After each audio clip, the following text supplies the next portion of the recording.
Today's video is part 3 of our series, Learning from My Mistakes. Part 1 was about asking questions, part 2 was about networking, and today's video is going to be about education.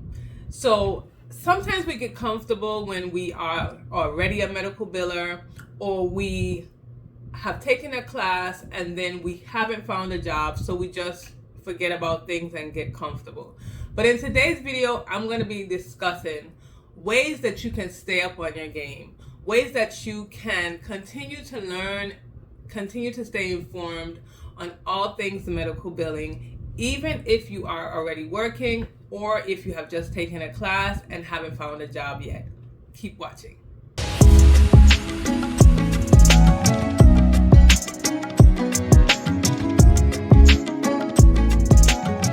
My name is Tamika, and I'm a certified professional biller and a certified professional practice manager. I decided to do this third part of learning from my mistakes because I have been a biller for over 15 years now, and if I knew that I should do these things earlier out, I definitely would.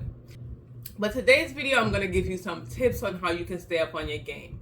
How you can make sure that you just continue to learn, because learning in the profession that you want to be in will never be a bad thing. If you've been on my channel for any time now, you know that I always say to continue to learn, and the field of billing, you should always be open to that concept. The first tip is to take a class or to review your class.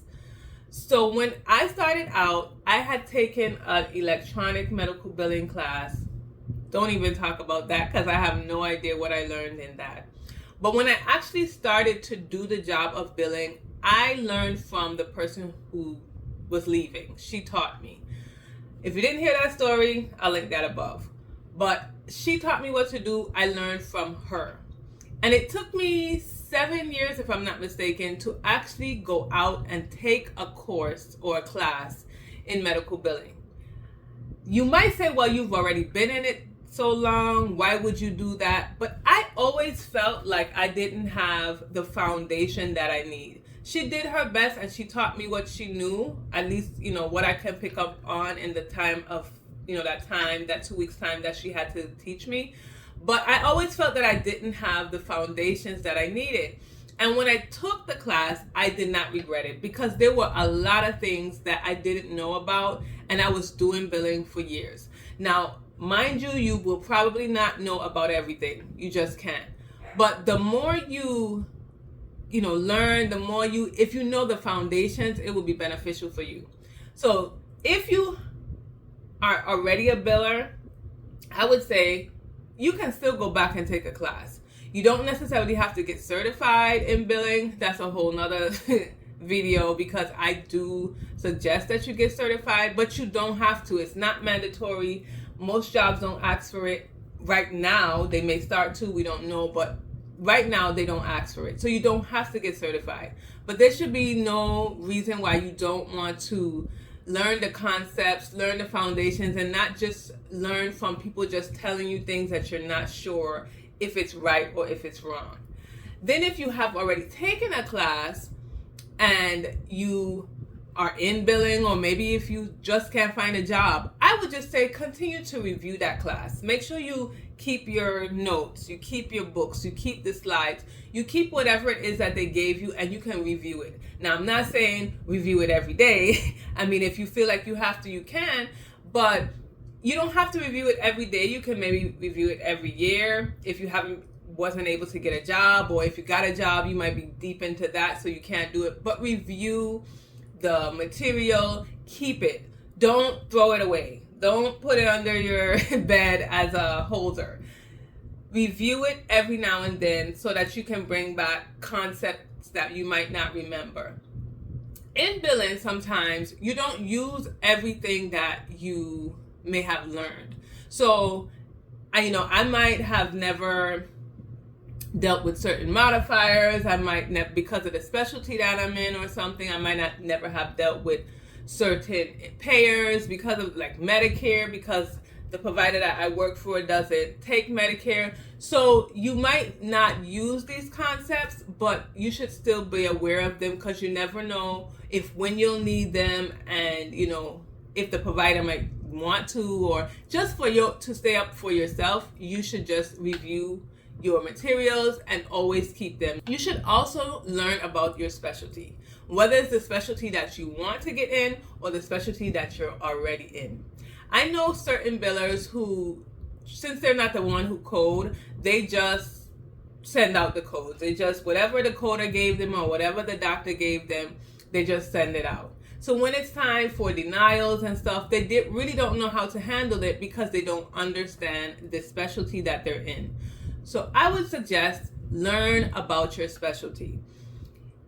Learn what certain words mean, medical terminology, learn about the anatomy, learn more about that specific specialty. It will give you an advantage, because now if you go into an interview and they say, I'm in ophthalmology, so what do you know about this specialty? What do you know about the codes? What do you know about what we do? You should be able to answer that question, whether you have experience in ophthalmology or if you don't have experience in ophthalmology. You should know the specialty that you want to get in. It can be more than one specialty. It doesn't have to be one, but slowly start to learn about your specialty. Just because you're not the doctor or the nurse or the coder doesn't mean that you don't have to know about your specialty. Number 2 is to join webinars, events, or local chapter meetings, so that you can learn more through these meetings, by meeting people, by the topics that they cover. This is always a great way to learn. So, of course, the local chapter meetings that I'm speaking about anyway are through AAPC. So if you're not a part of AAPC, or if you are a part of another organization, it necessarily doesn't have to be AAPC, but that's who I am affiliated with. So I look for local chapter meetings. And of course, because we have this great thing called technology, we are able to attend local chapter meetings that are not necessarily in our local area.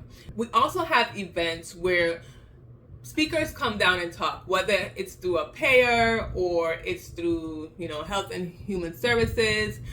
We have events that way. I'm actually going to an event in Las Vegas for the AMBA, which is the American Medical Billing Association, and I'm so excited to be going to this event.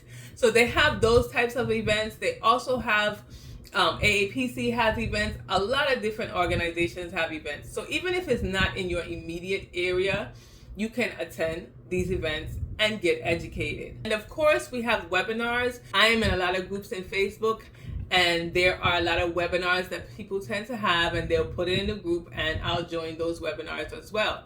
So my point of this is just join different events and webinars so that you can learn more. Again, when you stick in your little box and you only, if you say, well, I'm in an area that doesn't have local chapter meetings, so I'm not going to do anything, that's going to limit you. That's going to limit your education. But we're in a time where we don't have to physically be there in order to learn, in order to attend, in order to join. So use that to your advantage. Then if you're not into joining events, and especially in person, again, if you haven't watched my video about networking that should be able to help you with that, please do. But if you're not into the whole events thing, going in person, talking to people, all of those things, you can make sure that you purchase resources.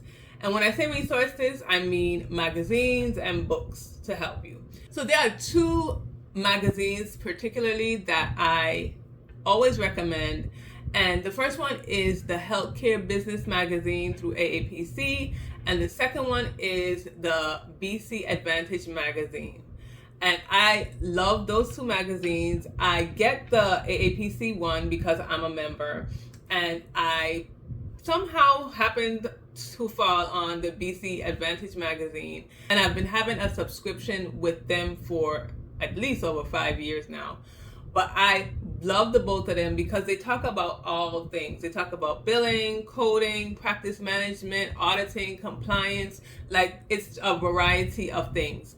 They also both have ways that you can get CEUs. So if you are certified and you need CEUs, you reading those articles and taking the quizzes, you can make sure that you get your CEUs that way.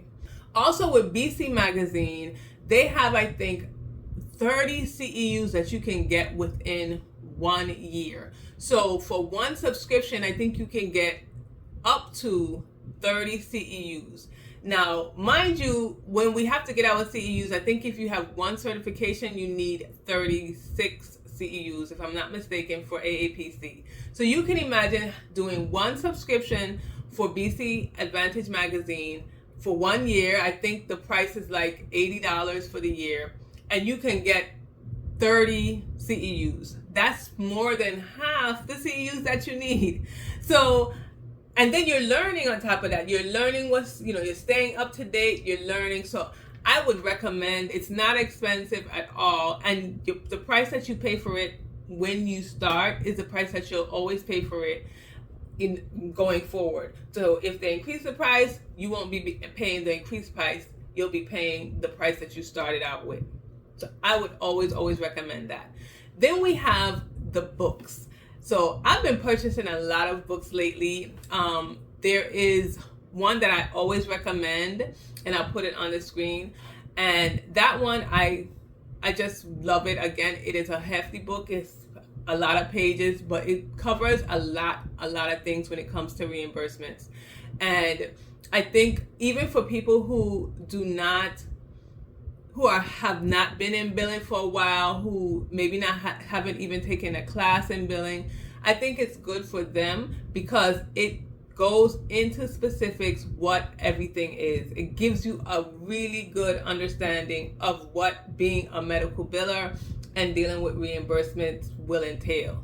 And then even me, who have been in it for ever, I always go through it every now and then. And I might not read the whole book, but I read certain pieces of it, things that I might have forgotten how to do, things that I maybe have still up to now never dealt with, or have dealt with so long ago that I don't remember the concepts and how to deal with it now. So I just really think it is a very, very good book. Long and short of it is that books are always good. And again, I think from the past when there wasn't many books out there or many magazines or anything out there that we could go to for our billing needs, we have a lot more now. So just make sure you Google and you look for these things because they're out there. And then there are always the free online resources. And these are just things that you should just have in your back pocket all the time. So websites like cms.gov, the payer websites, so Medicare, Medicaid, your local Medicaid, any payers that you take now, let's say United Healthcare, Cigna, Blue Cross, those are the major ones. But sign up to these payers' website newsletters. That is where you will really stay up on updates. So in general, medical billing might have different guidelines that change in general. But the bottom line is that payers will decide what they want to do from what they don't want to do. So you might learn it one way and you might say, well, this is what it says in general. But if a payer doesn't go for that, if that's not the rule that they follow, then you're still not going to get paid. And the point is to get paid. So you need to make sure that you know what that particular payer wants done. And the only way for you to do that is to stay up on their rules and regulations and new guidelines. Then you should also have sites like the OIG, different laws, HIPAA laws, HHS, which is Health and Human Services. Like these different sites, you should also have bookmarked and just stay up on them. Read them every now and then. If they have any way that you can subscribe to their newsletter, do that as well. You always want to stay up on these things because you don't know when changes are going to happen, and the only way for you to know is if they send them to you through your email. If you have any more ideas that you can give us about staying educated, please leave that below. Because I know sometimes we are just so happy that we're not in school anymore and we don't have to know this and learn this. But if you're in the profession of medical billing, you always have to learn. So I hope to see you in my next video.